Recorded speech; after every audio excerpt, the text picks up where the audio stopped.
अछूत कौन? महात्मा बुद्ध का संदेश। महात्मा बुद्ध प्रवचन सभा में आकर मौन बैठ गए। शिष्य समुदाय उनके इस मौन के कारण चिंतित हुए कि कहीं वे अस्वस्थ तो नहीं हैं। आखिर एक शिष्य ने पूछ ही लिया, भगवान आप आज इस तरह मौन क्यों हैं? वे नहीं बोले। तो दूसरे शिष्य ने फिर पूछा, गुरुदेव आप स्वस्थ तो हैं? बुद्ध फिर भी मौन ही बैठे रहे। इतने में बाहर से एक व्यक्ति ने जोर से पूछा, आपने मुझे धर्म सभा में आने की अनुमति क्यों नहीं दी? बुद्ध ने कोई उत्तर नहीं दिया और आंखें बंद कर ध्यानमग्न हो गए। वह बाहर खड़ा व्यक्ति और जोर से बोला, मुझे धर्म सभा में क्यों नहीं आने दिया जा रहा है? धर्म सभा में बैठे बुद्ध के शिष्यों में से एक ने उसका समर्थन करते हुए कहा, भगवान उसे धर्म सभा में आने की अनुमति प्रदान कीजिए।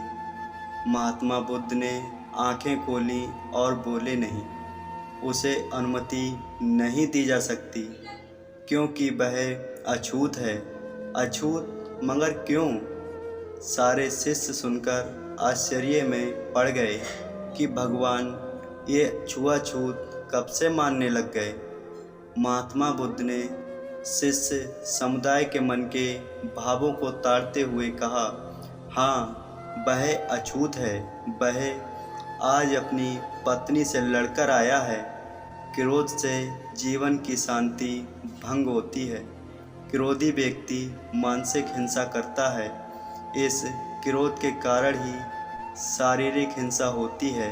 क्रोध करने वाला अछूत होता है क्योंकि उसकी विचार तरंगें दूसरों को भी प्रभावित करती हैं। उसे आज धर्म सभा से बाहर ही रहना चाहिए।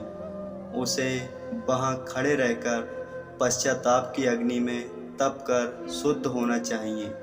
शिष्यगण समझ गए कि अस्पृश्यता क्या है और अछूत कौन है। उस व्यक्ति को भी बहुत पश्चाताप हुआ। उसने कभी भी क्रोध न करने का प्रण लिया। बुद्ध ने उसे धर्म सभा में आने की अनुमति प्रदान की।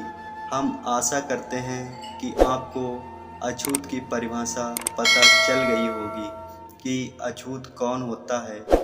आपको गौतम बुद्ध की यह बात कैसी लगी हमें कमेंट करके ज़रूर बताएं। ऐसी ही और वीडियो देखने के लिए हमारे चैनल को ज़रूर सब्सक्राइब करें।